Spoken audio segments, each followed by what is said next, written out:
My name's Eliza. Growing up, the difference between me and my twin sister Anna was like night and day. She was the golden girl, and well, I wasn't. Our dad, a stern university professor, had his life's work tied up in books and lectures, while our mom was the quintessential housewife, dedicated to her home and family, pushing us to follow in her footsteps. From as early as I can remember, being at home felt more like sitting through a never-ending critique session. My parents had a blueprint for the perfect family, and it didn't include a daughter who wore band t-shirts and liked to keep to herself. "Eliza, why can't you be more like your sister?" was my mom's favorite line, usually tossed my way when I showed up at breakfast with my headphones in, trying to block out the world. Anna, on the other hand, basked in the glow of approval. "I just don't get why it's so hard for you to put on a nice dress and smile more," she'd say, flipping her perfect hair over her shoulder. It was like she was from a different planet.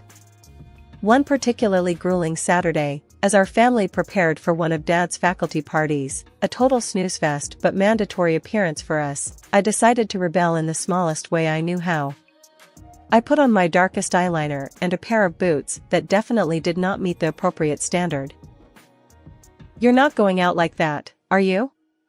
Mom caught me on the stairs, her eyes darting down to my boots as if they were covered in mud. I shrugged, my standard defense. "Don't see why not." She sighed, that long, drawn-out kind that said I was the biggest disappointment in her perfectly ordered world. "Please, Eliza, just this once, can't you try to fit in?" "What for? So you can pretend we're the perfect family?" I shot back, tired of the same old song and dance. "It's not about pretending. It's about showing respect for your father," she argued, her voice taking on that sharp tone that meant business. Anna, overhearing the exchange, came trotting down the hallway, her heels clicking on the hardwood like a judge approaching the bench. "Mom's right, Liz. It's not that hard to look decent. Why do you always have to make things difficult?" "Maybe I don't want to be a clone of you, Anna," I snapped, feeling my face get hot. I hated these arguments, hated being compared. But more than anything, I hated feeling like the odd one out in my own home. Dad appeared at the bottom of the stairs, his brow furrowed. "Enough," he commanded, his voice firm. "Eliza, go change. Now. We're leaving in 10 minutes. His tone left no room for argument. He didn't yell, he didn't need to. The disappointment in his eyes was enough to send me marching back to my room to swap my boots for bland flats and wipe away half my eyeliner. As we drove to the party, the car was silent except for the classical music Dad insisted on playing because it was calming. I stared out the window, the trees blurring past. In that moment, I promised myself, someday I'd live a life where no one could tell me what to wear, how to act, or who to be. Someday, I'd be free from the echo of these expectations. My room was the only corner of the house where I could pretend I was somewhere else, anywhere else. Unlike the rest of the house, which was filled with my parents' choices, my room was mine.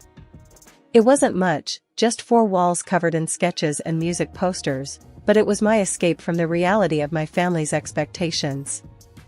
One evening, as I was trying to lose myself in a playlist of my favorite bands, Dad knocked and marched into my room, his face set in a familiar frown. "Eliza, turn that noise down. And why haven't you studied with Anna today? You know you both have exams coming up," he said, his voice stern. I pulled out one earbud and looked up at him, trying to keep my voice even. "I've been studying, just not with Anna. I learn better on my own." Dad shook his head, clearly not buying it. "You know the rules. Your sister gets good grades, and you should be doing the same. I don't see why you always have to make things difficult." "It's not about making things difficult," I said, my frustration growing. "I just don't see why I have to follow Anna's way of doing everything. Can't I have my own way of studying?" He didn't respond to that, just switched his complaint. "And those friends of yours, I saw you with them at the cafe yesterday. I don't think they're a good influence. You should be spending time with the daughters of my colleagues. They're more suitable." I felt my temper rise. "Suitable for what? For you?" Because they talk about economics and pretend to enjoy those boring university gatherings? Before he could answer, Mom appeared at the doorway, her voice sharp as she joined in. Eliza, your father is right. Those girls are from good families. They know how to behave. They're the kind of friends you should want. I stood up, facing both of them. What if I don't want friends who are picked for me? What if I want to choose my own friends, choose what I study, or even what I want to be? That's enough, Eliza, Mom said, her tone final. You know your future is with the university.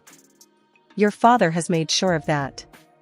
And after you graduate, you'll need to start thinking about settling down. We've already discussed this. Settling down. The words hung in the air like a life sentence. You mean, start thinking about being someone's wife? Like Anna? Is that all you think I'm meant for? Mom's face softened slightly, but her voice remained firm. We want what's best for you. Following the path we've set out will give you a good life. A good life, I repeated, the irony bitter in my mouth. Is it a good life if it's someone else's idea of good? No one answered that. They didn't need to. We all knew there was no point in arguing. They had their plans, and they expected me to fall in line, just like Anna. Anna and I were like two sides of the same coin, always together, but never on the same page. At university, where Dad taught, the differences between us grew even more obvious. She was into business management, the golden child, always nodding along in lectures, asking smart questions that made professors nod appreciatively. Me? I was stuck in the same program, but it felt like wearing a shoe on the wrong foot, awkward, uncomfortable, and just plain wrong. One afternoon, as I trudged through a mountain of textbooks in the library, Anna breezed in, her notes organized, her smile ready. Hey, Liz, you coming to the study group tonight? Professor Hall mentioned he's dropping by, could be good for us to show face, she said, her tone light but insistent. I glanced up, feeling the weight of her expectations. Nah, I don't think so. Those things aren't really my scene, you know? She frowned, placing her books down with a thud that matched her disapproval. It's not about it being your scene, Liz. It's about making the right impressions. You need to start taking this seriously. We're graduating soon. I shrugged, turning back to my notes. I am taking it seriously, just not in a way that makes me miserable. Why bother pretending? Because, Liz, sometimes you have to play the game to get ahead. You think I like all of this? She gestured around at her perfectly tabbed textbooks and color-coded notes. It's not about liking, it's about doing what's necessary. I shook my head, pushing back my chair with a scrape. Well, maybe I'm tired of doing what's necessary according to everyone else.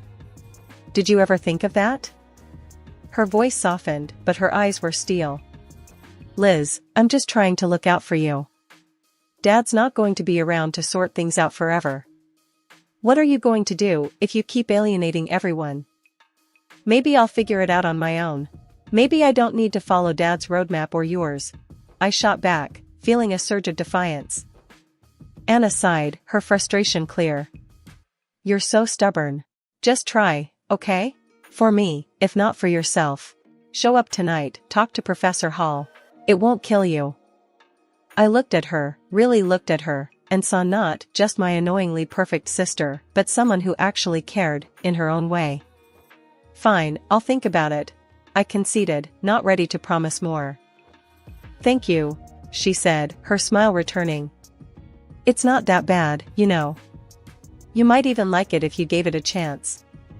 Doubt it, I muttered, but I knew I'd lost this round. For Anna, I'd show up, sit through another boring discussion, and nod at the right times. It was just a few hours, I told myself. How bad could it be? As it turned out, not as bad as I thought. Professor Hall was surprisingly interesting when he wasn't lecturing from a podium. I even asked a question, which earned a shocked but pleased look from Anna. Later, as we walked back to our dorm, Anna nudged me. See, not so terrible, right? That fragile peace didn't last long, however. In our last year, Anna introduced us to her fiancé, a lawyer 10 years her senior, already well established and exactly what our parents dreamed of. Mom and Dad were over the moon, praising Anna for making such a smart match, and immediately turned their expectant eyes on me. "Now, Eliza, it's your turn to find someone suitable," Dad said one evening over dinner, his tone implying that my time was running out. Mom nodded enthusiastically, already planning out my life as if it were another one of her well-organized home projects. "Think about your future, dear. Someone who can provide for you, who has a good standing." I remember staring at my plate, feeling the walls close in. Anna's wedding was meticulously planned down to the last detail by Mom, from the bridesmaids' dresses to the floral arrangements, showcasing her perfect vision of family prestige. After the wedding, Mom often visited Anna, doling out advice and ensuring her life played out just as she had orchestrated. Witnessing this, I knew one thing for certain: I didn't want my life tailored by someone else's hands. One day, I was walking down the street, lost in thoughts of how to escape the life my parents envisioned for me, when I heard the deep rumble of a motorcycle approaching. Curiosity pulled me toward the sound. That's when I saw him, Jake, with his leather jacket and carefree smile, pulling up beside me. "You look like you need a ride," he called over the roar of the engine, a playful twinkle in his eyes.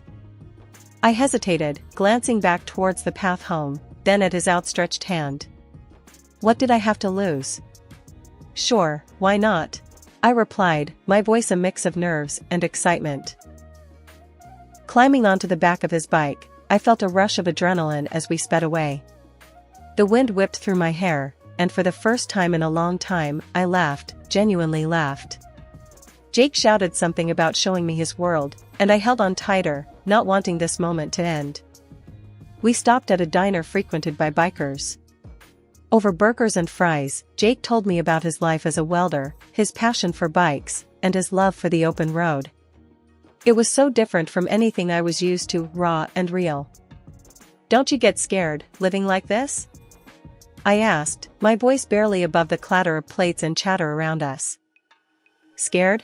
Nah, it's thrilling. You never know what's around the corner. Isn't that better than having everything planned out for you?" he replied, his eyes lighting up with each word. Over the next few weeks, we met secretly. Each ride on Jake's motorcycle pulled me further from the life I was supposed to live and closer to the life I wanted. The speed, the adventure, it wasn't just about the thrill. It was about feeling alive, feeling free. One evening, as we watched the sunset from a secluded overlook, Jake turned to me. "Eliza, I don't just ride to escape. I ride to feel alive, to make every moment count. With you, every moment feels like it's worth something." I leaned into him, my heart beating fast. "I've never felt like this before. You make me feel free, Jake." He smiled, pulling me closer. "Then let's not go back to just existing. Let's live." 6 months with Jake felt like a lifetime of moments I'd always dreamed of. The day he proposed, under the stars with the gentle rumble of his bike in the background, my heart screamed a yes, before my mouth could form the word. It was perfect, except for one looming hurdle, my parents. I wrestled with the fear of introducing Jake to them. He was everything they disapproved of: his rough edges, his wild spirit, his simple yet content life as a welder. But love bolstered my courage, and I decided it was time they knew. The day I brought Jake home, he was clad in his usual, a leather vest, black t-shirt, ripped jeans, and a bandana. I loved that about him, he was unapologetically himself. We walked up the driveway, and I could already feel the weight of my parents' judgment. As we stepped inside, Mom's face went pale at the sight of Jake, her eyes widening in shock. "What in the world, Eliza?" she gasped, her voice barely a whisper. Dad's reaction was harsher, his words sharp as knives. "Who is this, and why is he dressed like a thug in our house?" I took a deep breath, steadying my nerves. "Mom, Dad, this is Jake. He's the man I love. We're getting married." Their silence was deafening. Then, Dad turned to Jake, his tone laced with disdain. "Married? What do you do for a living, young man? What are your qualifications?" Jake, bless him, didn't waver. I'm a welder. I took some specialized courses after high school.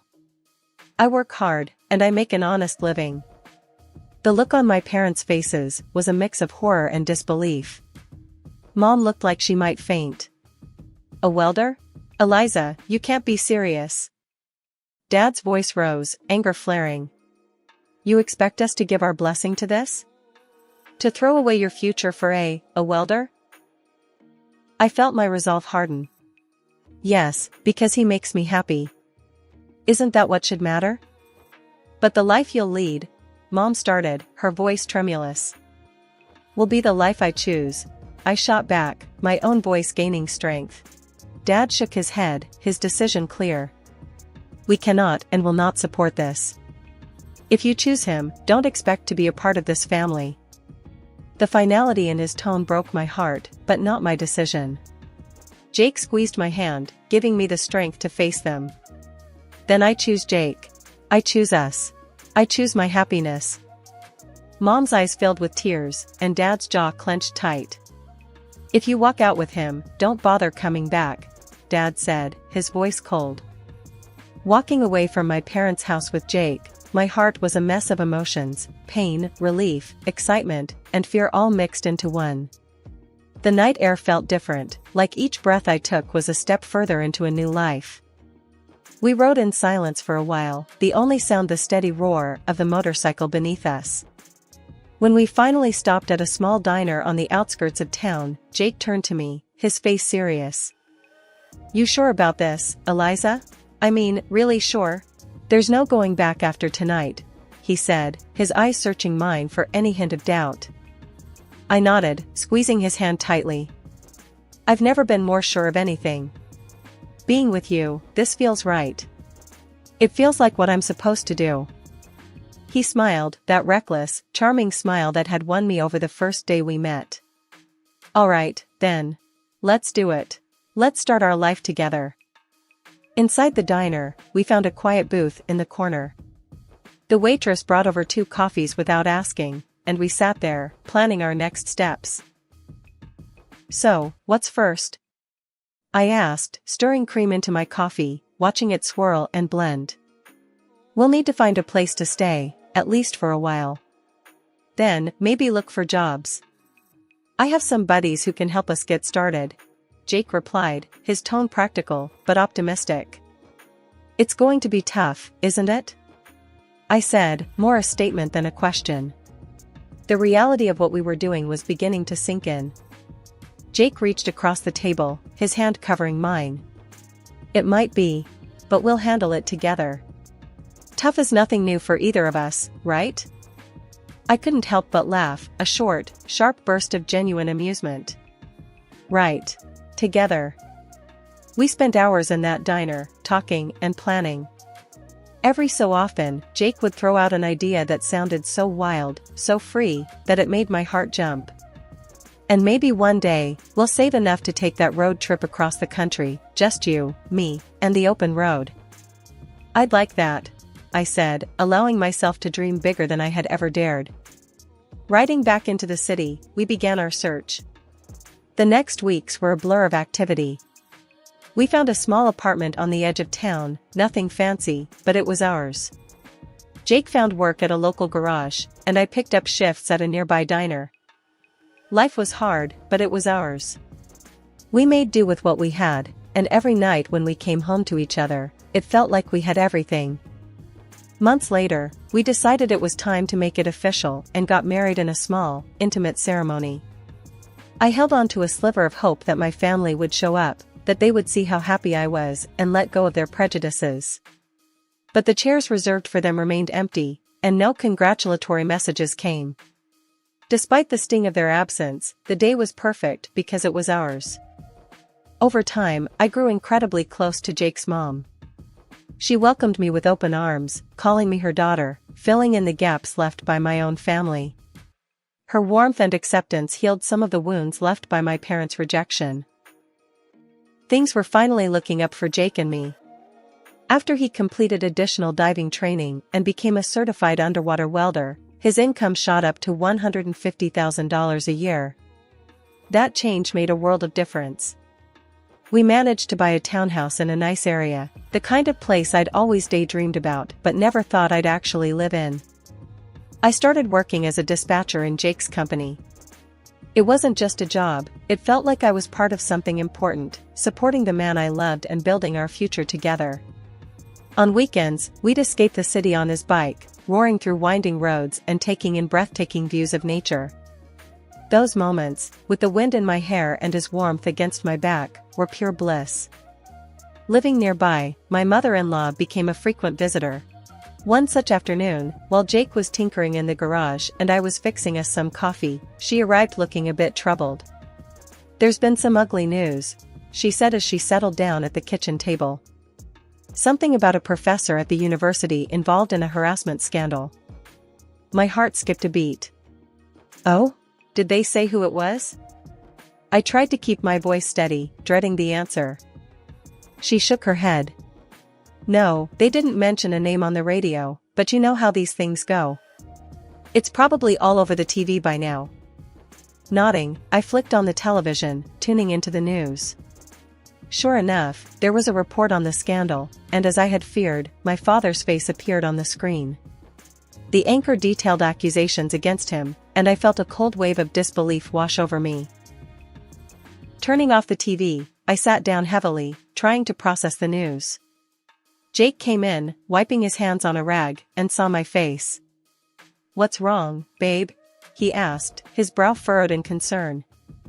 I swallowed hard, my voice barely a whisper. "It's my dad. He's been accused of harassing a student." Jake's expression hardened for a moment before he came over and took my hand. "I'm sorry, Eliza. That's tough news. How do you want to handle this?" I shook my head, not really sure of anything at the moment. "I don't know. I mean, what can I even do? It's not like we're close anymore." He squeezed my hand, understanding. "Whatever you need, I'm here for you. We don't have to figure it all out right now." I decided to wait and see how things unfolded before making any moves. Whatever decision I made, I knew I'd have Jake by my side, and that was the reassurance I needed to face whatever came next. Life had been peaceful until that unexpected afternoon at work, when a familiar car pulled into the parking lot. I hadn't seen my parents in a long while, and the sight of them stirred up a mix of emotions I thought I had put to rest. Both of them looked dramatically changed, the scandal had taken its toll. Mom had lost a lot of weight and looked years older, while Dad appeared broken, a shadow of the stern man he once was.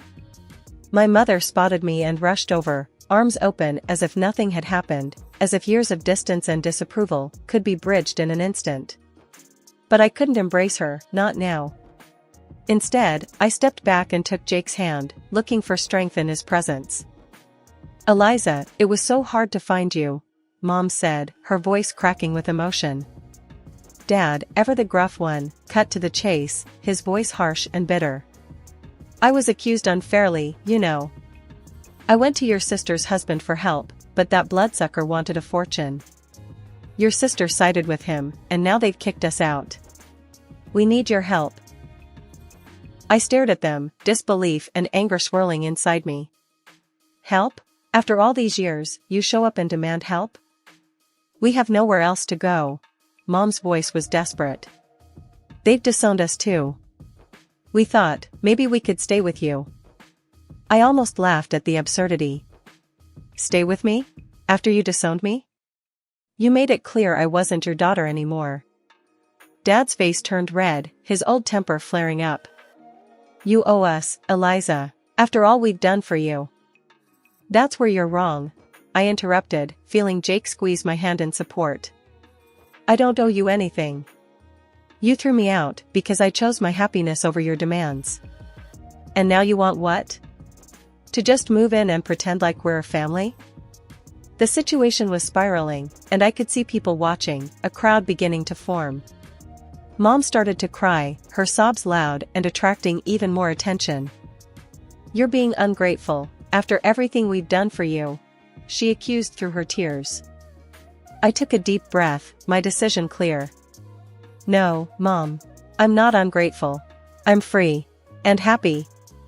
You made your choices, and now you have to live with them." As we walked away, I heard my dad yelling, but Jake leaned over and quietly told the security team, "Don't let them come here again." The following months flew by, filled with love and peace. We welcomed a son, a new beginning in our growing family. My parents never came back. That day in the parking lot was the last I saw of them, and while part of me grieved for what could have been, I knew I had made the right choice for me and for my family.